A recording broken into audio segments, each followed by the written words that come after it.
Good morning from Panhandle Outdoors with Winston Chester. Panhandle Outdoors, your source for fishing, hunting, and information for folks who enjoy the great outdoors. Now sit back, relax. It's Panhandle Outdoors. Good morning, folks. Welcome to Panhandle Outdoors. I'm Winston Chester. I'm glad to hear this chilly morning. Our weather brought to us by Haney Technical Center, corner of Baldwin Road and Highway 77. High today, they think might get up in the low 40s sometime. Low tonight, they're calling for 25 today. It's been different each day, so we're going to say 25 is what the latest forecast was. And right now, the water temperature is at 55 degrees, but do be careful on the roads. And it's really, you know, if any kind of ice anywhere, just be very, very careful of it, okay? Don't slam on brakes. We're not used to driving that kind of weather down here in the south. We don't have any salt in the roads, and I guess the bridge, be careful going across the bridge too. If it has some, you know, really crowded and has some water on it. All right, now, river readings. Apalachicola, Bluntstown, we're looking at this level off. Looks in good shape, really. It's at an 8.9, and it'll be spring before we know it, and it's hard to believe that this morning, but spring fishing will be here, and we've had that good rain this winter. It's going to be good. Chartaccia, Carabelle looks in good shape. It's reading a 7 even, and just a slow little steady drop to it.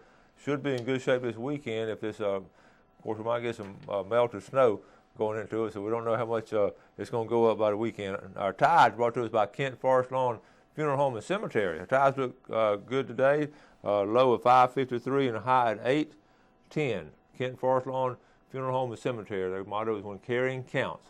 Okay, now our marine forecast, we're looking at north at 10 to 20. It's going to be blowing strong, so be careful out there. All right, that takes care of the weather. We'll be back with our special guest in one moment.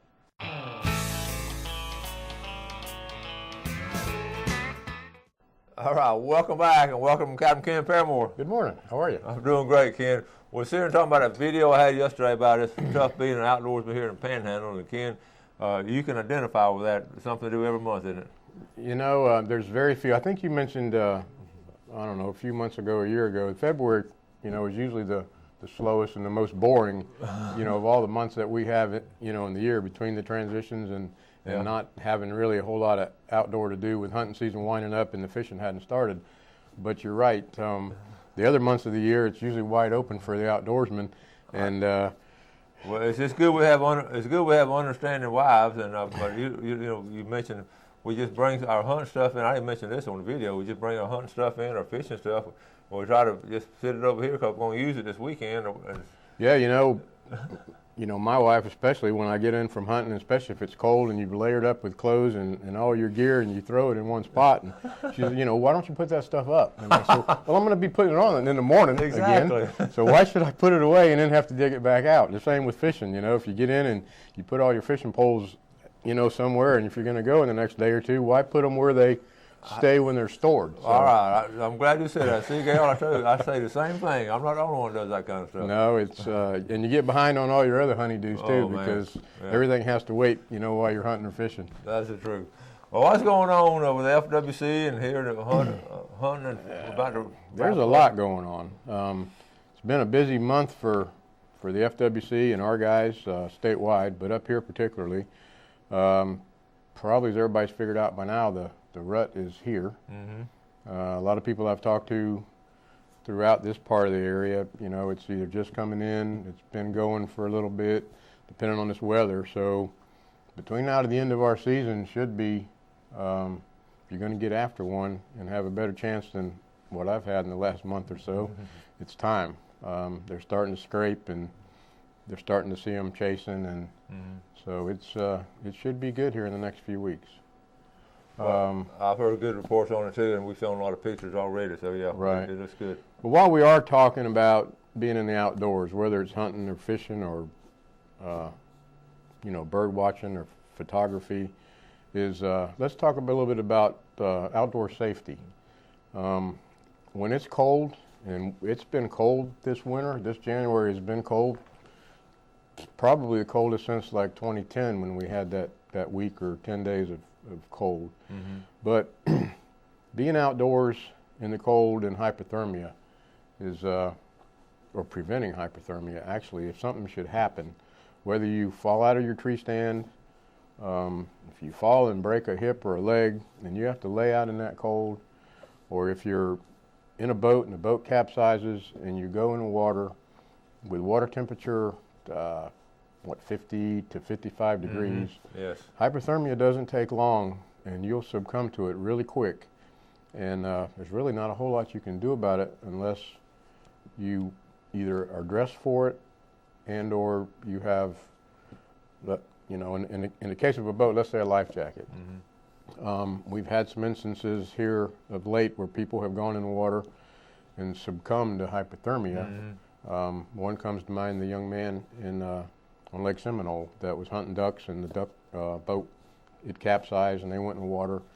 And that cold, when you hit that cold water, it's a shock in and of itself. And then if you have to stay in it any long, and the officers got up there pretty quick. We assisted Georgia with that one, and the boy was last seen, hanging onto a floating gas can. Yeah.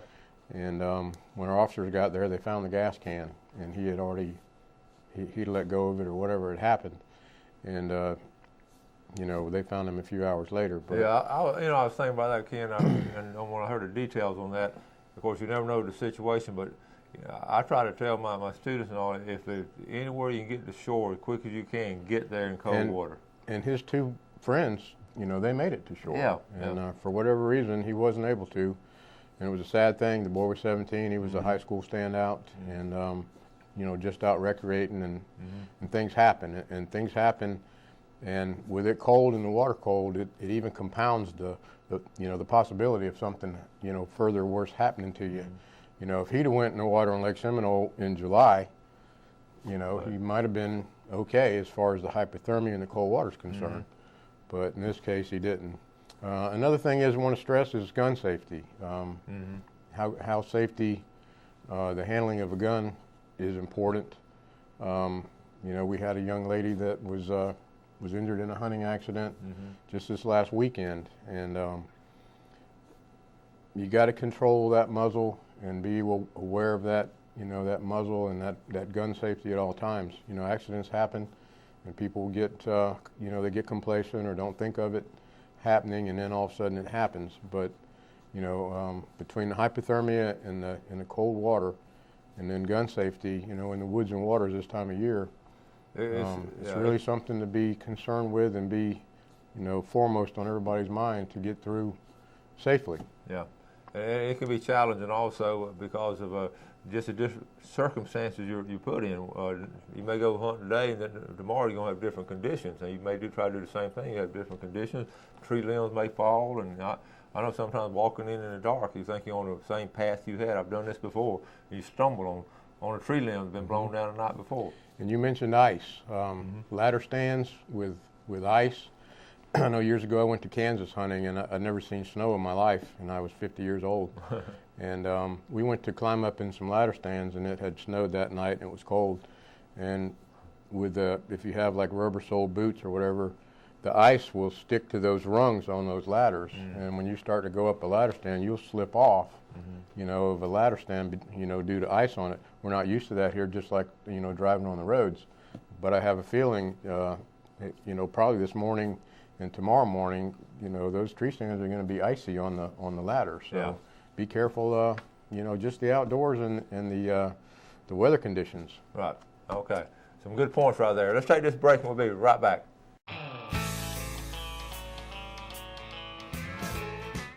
All right, welcome back. So here with Captain Ken Paramore, and we're always talking about, taking time to enjoy the hunting and all ourselves. I know your wife Debbie, she enjoys going out with you and with her camera and all, and she sent some really good pictures we've shown before. So. Yeah, she does. You don't have to take a gun to go hunting.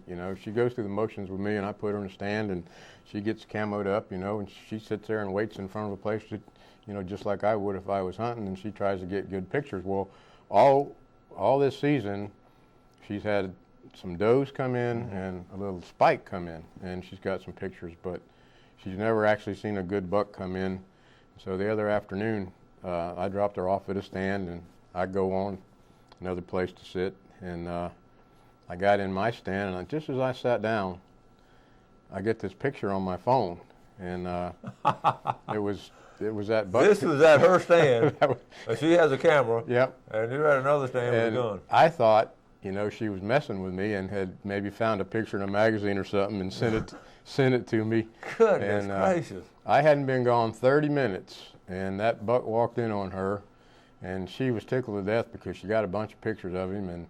And as you can see by looking at his neck there, he looks like he's starting to get a little swollen and probably starting to come into rut himself. But I didn't see nothing that afternoon, and it was her big day. So. Well, y'all need to switch stands next time.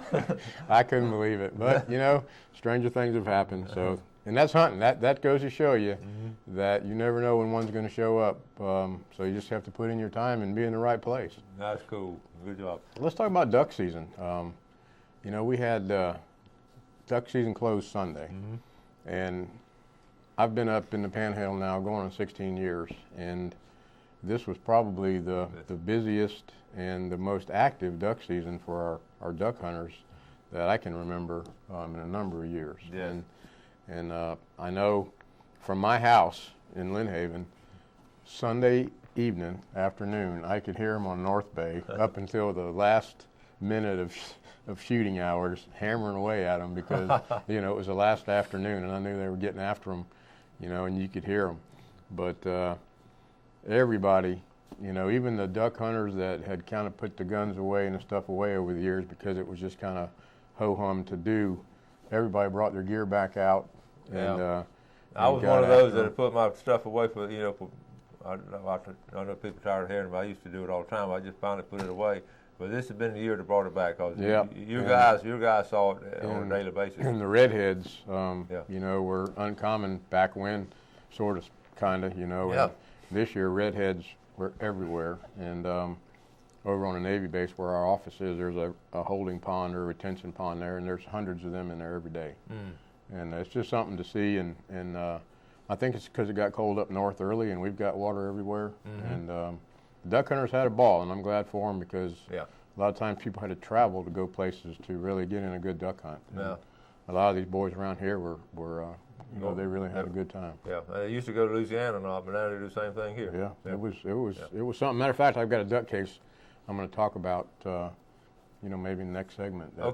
That happened, and it was a pretty good one. And I got some other cases too, if we have time. Okay, we will. Let's red snapper real quick. Not a big deal for everybody, but for those who don't know, the Marine Fisheries Commission has enacted a 2-year pilot program for headboat. It's called a collaborative headboat program. And what it is, they took and gave headboats that wanted to participate in the program, which are 17 of them statewide, enter this program and be given a quota, and they can fish starting January 1st. They started fishing.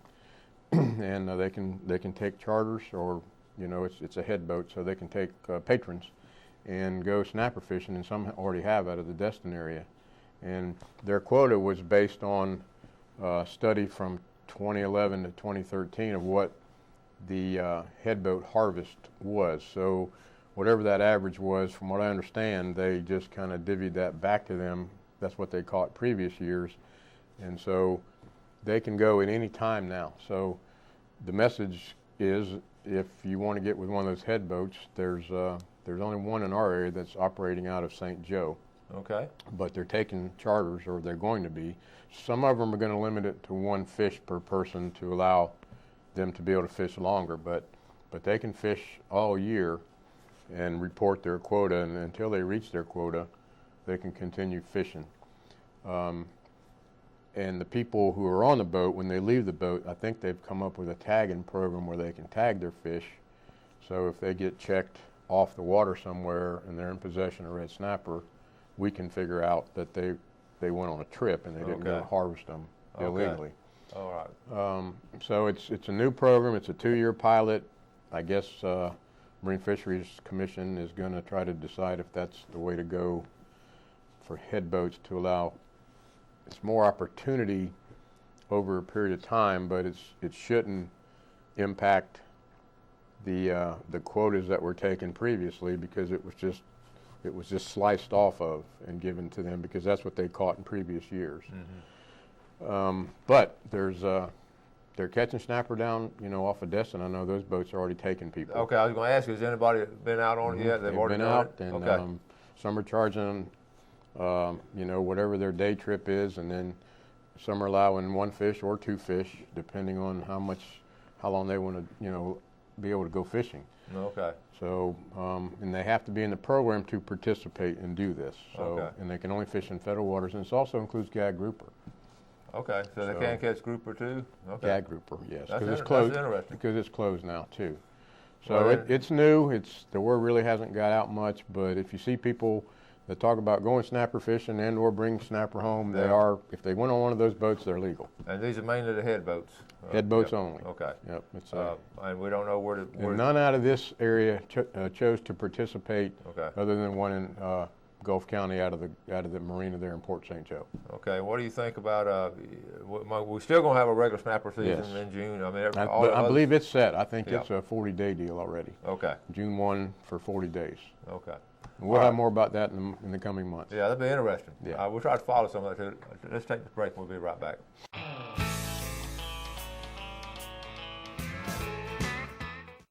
Welcome back. Glad you're watching Panhandle Outdoors this morning. Here with Captain Ken Paramore. Let's look at our fishing game times brought to us by Mark Cowart of Edgewater Beach Realty at 832-6000. Give Mark a call. These times are now 10:41 to 12:41, right here in the middle of the day. So actually today, if you're safe and all, it'd be a great time to go out to the woods. And tonight, 11:12 to 1:12, I wouldn't recommend that time, but it's right here in the middle of the day. Looks really good. Mark Cowart, Edgewater Beach Realty. Okay, we're talking about different cases and all you guys come up with. We did. Well, we're talking about our cases a month. Real quick, though, I did say duck season was closed. There is one more weekend for youth hunting. Yep. And so if you do hear shooting and it is duck hunting, it's probably somebody that's taking people that are underage. So Okay. that I failed to mention that one. But speaking of duck hunting and cases, I got several cases that the guys have been busy, and a couple of them are kind of comical or interesting anyway. But they worked a detail in Crooked Island Sound on some duck hunting, and the officers got in there and got set up, and they watched. Actually Officer Travis Bassford, Dennis Palmer, and Nick Price, and they watched a group of duck hunters, and they were rallying ducks with a boat. Mm-hmm. And you know, rallying cases is it's difficult to prove. It's difficult to make, but it's even harder to prove unless you've had a chance to watch the people, you know, a while. And but they went around these ducks and scared them up for the hunters about 3 times. So the officers had that documented pretty well. And when they went up to check the guys, they said that they were driving and they were just picking ducks up. Well, the officer said, "Well, I don't know how you can pick them up as fast as you were going if you just hang your hand out the boat and try to snatch them as you go by. But you're going pretty fast to try to pick up boats." So that didn't work. And so then they had some ducks and they checked their ducks, but the guys were acting funny, and they just felt they weren't being truthful, and they asked them questions and things didn't fit. So they go back to the ramp to deal with or headed back to the ramp. They were going to go, I guess, issue citations for the rallying part. They were within their limit on and they had mostly redheads, and they had some buffleheads. And so on the way back, one of the officers, they just decided something's not right here. We need to go back and do a closer look at that blind. So they took the guys to the ramp. 2 of the officers, they went back to the blind and got looking around, and there was 11 or 12 redheads and buffleheads stuffed in a decoy bag, tucked underneath the bushes, covered up in bushes behind the blind. So they already had within their limit when they got checked, and they were all from Georgia, which doesn't mean anything, but they were from out of state.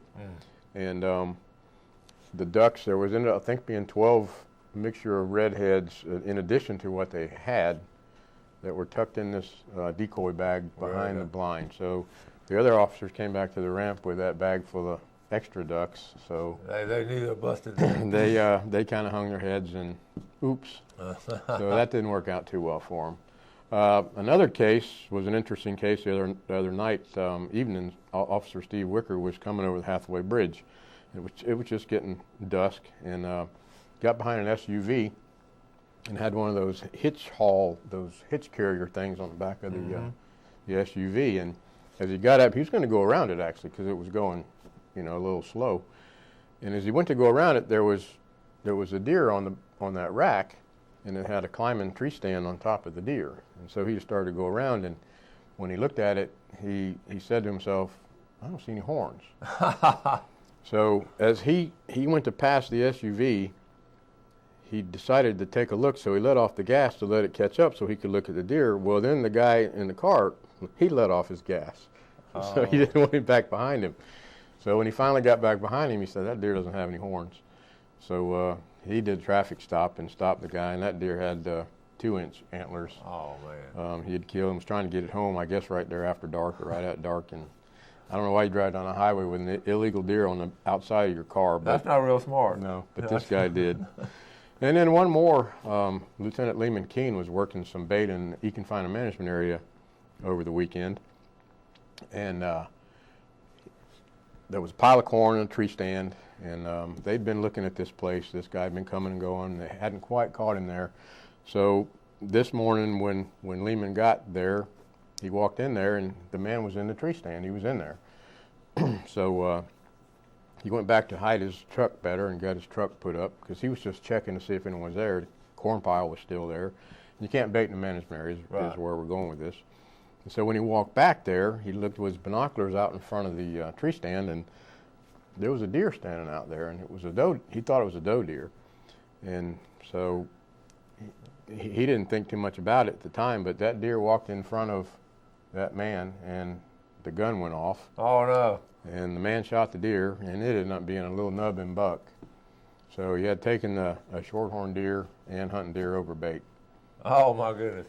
But they'd had he cased it out before, though. He knew he was doing that and all. They knew that somebody was hunting over that corn. Yeah. But you know, the odds of him actually killing an illegal deer in front of you when you get there is, wow. You know, it doesn't happen that often. Wow, that's interesting. So can they take video? Can you guys take video if they need to? Mm-hmm. Like if they're rattling, I just wonder if they're rattling, could they have taken video? Sure. And use that? Mm-hmm. Okay, very good. Well, Ken, good cases, buddy. Been busy. Yeah, thank you so much, and thank your officers too. I saw Travis the other day. We're welcome to have him back. Yeah, that's great. Yep, he's a good one. He is. Folks, thank you all for watching Panhandle Outdoors. We appreciate your viewership. You do something good for somebody today, and God bless. Thanks for joining us for Panhandle Outdoors with Winston Chester. Panhandle Outdoors features hunting, fishing, and other activities and information to help you enjoy the great outdoors. Join us next time for Panhandle Outdoors.